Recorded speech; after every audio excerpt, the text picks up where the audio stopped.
video, we are going to talk about the differential equation. What is differential equation? A differential equation is an equation which contains one or more terms and the derivatives of one variable with respect to the other variable. A differential equation contains derivatives which are either partial derivatives or ordinary derivatives.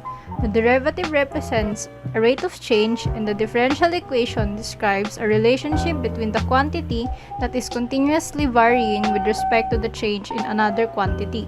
Oh! I will be going through some topics and their difficulties. Variable separable. For easy topic on differential equation, we have variable separable. Variable separable is the basic process of solving for the differential equation. So our problem for today is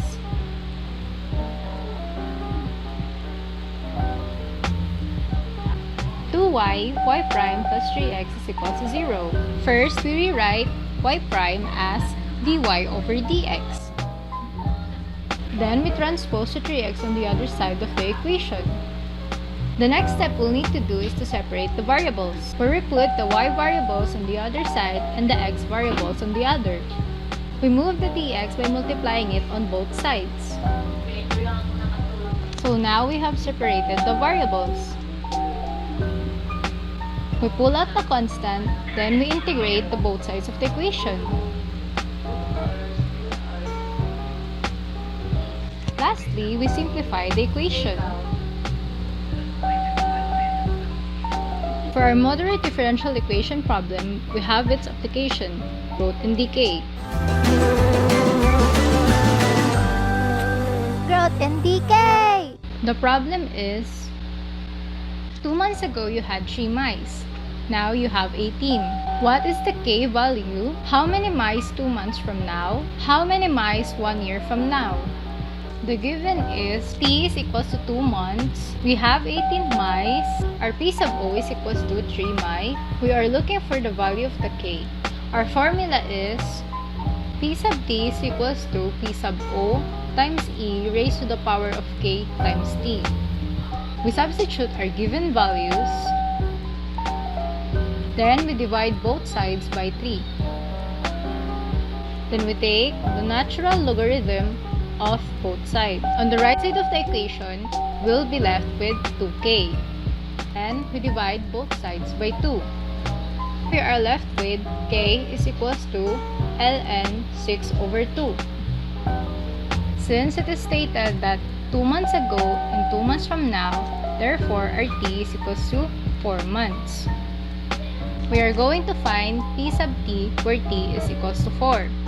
We will substitute the acquired values of k and t from the previous equation. Then, we simplify the equation. 1 year from now, our t is equals to 14 months. Then, we will substitute the value of t by 14. Then, we'll finalize the equation. For a hard topic on differential equation, we have the Bernoulli equation or the nonlinear equation.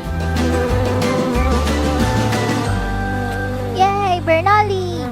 So, here's our formula.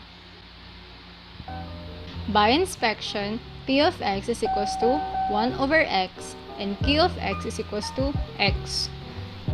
Our value of z is equals to y minus n, where our n is equals to 2.